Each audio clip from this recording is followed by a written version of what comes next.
जय श्री कृष्णा।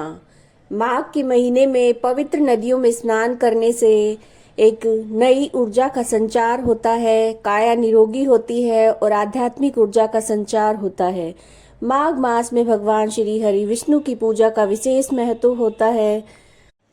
आज आप माघ मास महात्म के 9वें अध्याय का पाठ सुनेंगे। अगर वीडियोज आपको पसंद आ रहे हैं तो लाइक कीजिए, शेयर कीजिए और चैनल को सब्सक्राइब कीजिए। यमदूत कहने लगे, मध्याह्न के समय आया हुआ अतिथि, मूर्ख, पंडित, वेद पाठी या पापी कोई भी हो, जो रात्रि में थके हुए भूखे ब्राह्मण को अन्न जल देता है, मध्याह्न के समय जिसके घर में आया हुआ अतिथि निराश नहीं जाता, वो स्वर्ग का वासी होता है। अतिथि बराबर कोई धन संपत्ति तथा हित नहीं है। बहुत से राजा और मुनि अतिथि सत्कार से ब्रह्मलोक को प्राप्त हुए हैं। जो एक समय आलस्य से भी अतिथि को भोजन करा दे, वह यम द्वार नहीं देखता। केसरी ध्वज से वैवस्वत देव ने कहा था, जो कोई इस कर्म भूमि मृत्युलोक से स्वर्गलोक जाने की इच्छा रखता हो, वह अन्न का दान करे। दूत कहता है, यमराज कहते हैं, अन्न के बराबर दूसरा कोई दान नहीं है। जो गर्मियों में जल, सर्दी में ईंधन और सदैव अन्न का दान करते हैं, वो कभी यम के दुख नहीं उठाते। जो अपने किए पापों का प्रायश्चित करता है, वह नरक नहीं देखता, और प्रायश्चित न करने वाला मनुष्य नरक में जाता है। जो काया, वाचा और मन से किए पापों का प्रायश्चित करता है, वह देव और गंधर्वों से शोभित स्वर्ग लोक को प्राप्त होता है।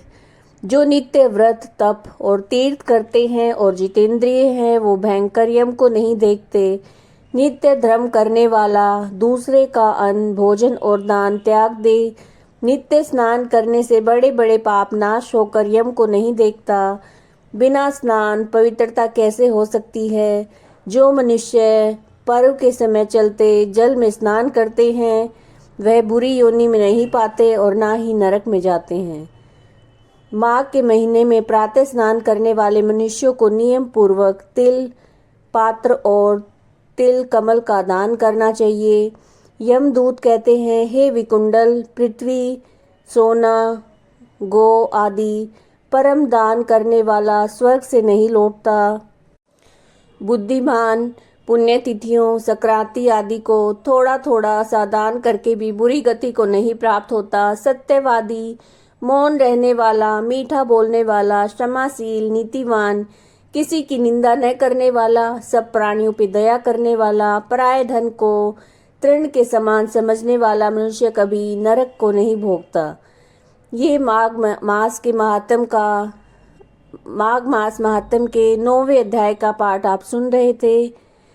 अगर वीडियो पसंद आए तो लाइक कीजिए और ज़्यादा से ज़्यादा शेयर कीजिए। जय श्री कृष्णा।